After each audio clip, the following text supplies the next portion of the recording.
morning, all of you. I hope you all are well at home and you are doing your literature chapter number 2. है ना? You have did it now. Now today we will discuss your chapter number 3 from the Hive book. Rain on the Roof. Rain on the Roof. In this poem, the poet feels it is a bliss to listen to the sound of the rain. यानी कि वो कहता है मुझे बहुत ही खुशी मिलती है सुनकर किसको, the sound of the rain, यानी कि बारिश की बूंदों को सुनकर मुझे बहुत ज़्यादा खुशी मिलती है. वाइल कब सुनता है वो, while laying in his bed. और ये चीज़ वो कब सुनता है, जब बारिश के टाइम में वो अपने घर के एक छोटे से कमरे के बिस्तर पे लेटे हुए जब वो चीज़ सुनता है तो वो कहता है सुनने से मुझे बहुत ज़्यादा खुशी मिलती है. Then the twinkle of the rain brings the dreaming fantasies. कहता है ये बारिश की जो लगातार बूंदे, उसने इसको क्या कहा, टिंकल. टिंकल मतलब होता है झंझनाहट सी, है ना. बूंदे गिरने के से मेरे पास बहुत सारे सपनों को लेकर आती है. 1000 स्वीट मेमोरीज इन हिज माइंड. उन चीज़ों के बारे में वो सोचता है जो उसके दिमाग में, बहुत सारी चीज़ें, हज़ारों चीज़ें जो उसके दिमाग में हैं. And it also bring a freshie the memory of his mother. और इसके साथ साथ उसे अपनी माँ पे के साथ बिताए हुए वो हर वक्त हर पल याद आते हैं. And found look on him. और वो उन पलों में, उन टाइम में, उनमें अपने आप को खोजता है. These memories are created in his mind as he listen to the sound of rain drops falling on his roof. और ये सारी जो मेमोरीज हैं वो उसके दिमाग द्वारा बनाई हुई है. और जो अपने उसके माइंड में जितने भी कैप्चर्स मेमोरीज हैं वो सारी क्रिएटेड होने लग जाती हैं. Sound of the rain falling on his roof. और ये सारी मेमोरीज वो उस दौरान क्रिएट करता है, उस दौरान बनाता है, या उस दौरान उसको सोचता है जिस दौरान छत के ऊपर छत पर बारिश की बूंदें गिर रही होती हैं. तो बेसिक सा चैप्टर है कि जो पोएट है वो बहुत ज़्यादा पसंद करता है फॉलिंग ऑन द रेन, यानी कि बारिश की बूंदों को गिरने में उसको बहुत ज़्यादा खुशी मिलती है.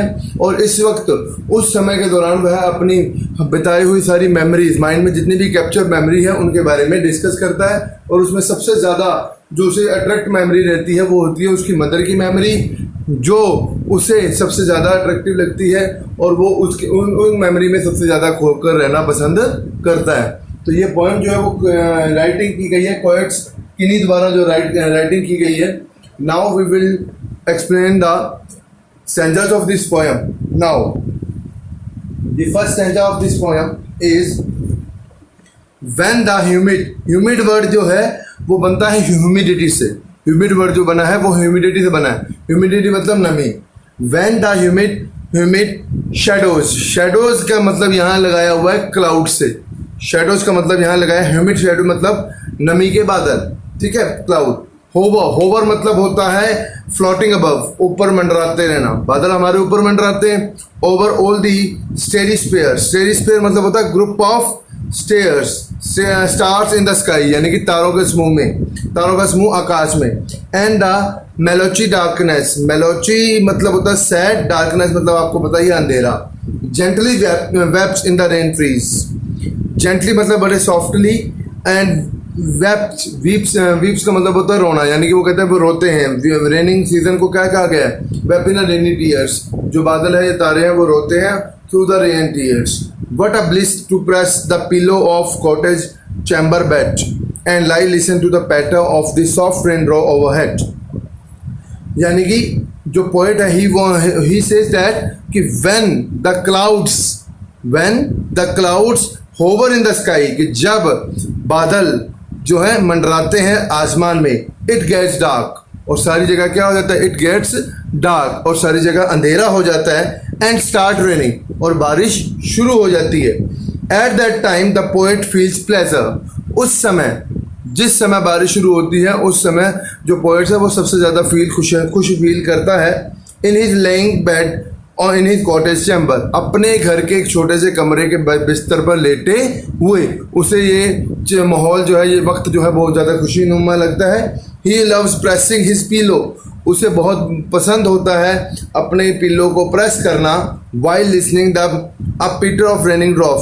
बारिश की बूंदों को छत से टप टप टप टप टप टप के साउंड से टपकते हुए ध्वनि को सुनना, जैसे हम बारिश सुनते थे टप टप टप की आवाज आती है ना, उस ध्वनि को सुनते हुए अपने पिलो को दबाना बहुत ज़्यादा पसंद होता है। In a second stanza, every tinkle of the shingles has a echo in heart and 1,000 dreamy fancies into busy being start and thousand of recollection waves their air threads in his woof, and as I listen to the patter of the rain upon the roof, the poet says that when he listen, कहता है कि जब वो सुनता है to the patter of the raindrop, to the patter of the raindrop, जब वो पैटर का मतलब होता है टप टप की आवाज आना, धूम छत से बारिश की ध्वनि को सुनना, upon the roof the sound of the rain of the shingles of the roof create echo in his heart, और वो जो आवाज है बारिश की बूंदों की टप टप की जो आवाज है वो उसके दिल में एक गूंज, इको मतलब होता है गूंज, म्यूजिक सिस्टम में हमें अपने बूफर्स पे भी देखते हैं, मोबाइल में भी होता है इको सिस्टम, गूंज पैदा करते हैं कहता। एंड और आगे क्या कहता है, at that moment his otherwise busy mind in loss in many imagination, उस दौरान उसका जो दिमाग है जो कि हर वक्त व्यस्त रहने वाला होता है, उस दौरान उसका जो दिमाग है बहुत सारी मतलब पीछे की कल्पनाओं में यानी कि इमेजिनेशन में खो जाता है।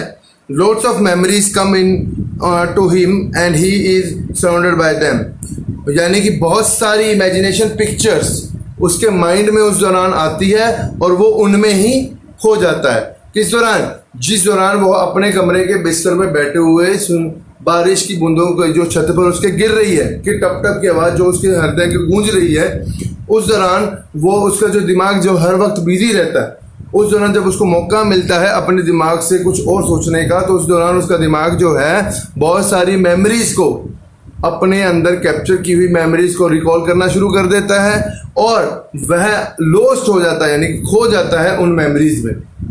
In third stanza, now in a memories come in my mother, अब वो बता रहा है कि जो मेमोरीज में सबसे पहले जो मेमोरीज को सबसे ज़्यादा रिमेंबर आई वो थी उसकी माँ की। As she use years agone to regard darling dreamers she left him down, oh I feel her found look me, a list of this refrain which played upon the shingles of my petal rain. In the last stanza, जो last stanza है उसमें the poet says that when he listens to the continuous sound of the, जब वो continuous sound यानी कि लगातार sound सुनता है of the patter of the rain upon, पैटर मतलब टप टप टप की आवाज़ लगातार सुनता है upon the shackles of the roof यानी कि छत की टाइलों पर, and his mother comes in memory, उस दौरान जिस दौरान वो बारिश की टप टप की बूंदों में खोया होता है जो उसकी छत के ऊपर छत की टाइलों पर बढ़ रही होती है, उस दौरान उसके दिमाग में जो मेमोरी आती है वो आती है उसकी मदर की। She comes to his memory just the way she would come in dreams, वो यादों में ठीक उसी तरह आती है जिस तरह वो उसके सपनों में आती है। Then she would stay in his dream the whole night along, ठीक उसी तरह वो उसके साथ दिन वक्त बिताती है यादों से जिस तरह वो सपनों में उसके साथ अपना वक्त पूरा करती है, यानी कि पूरी रात वो जिस तरह वो अपने सपनों में उसके साथ रहती थी ठीक उस तरह मेमोरीज में भी वो उसके साथ थी।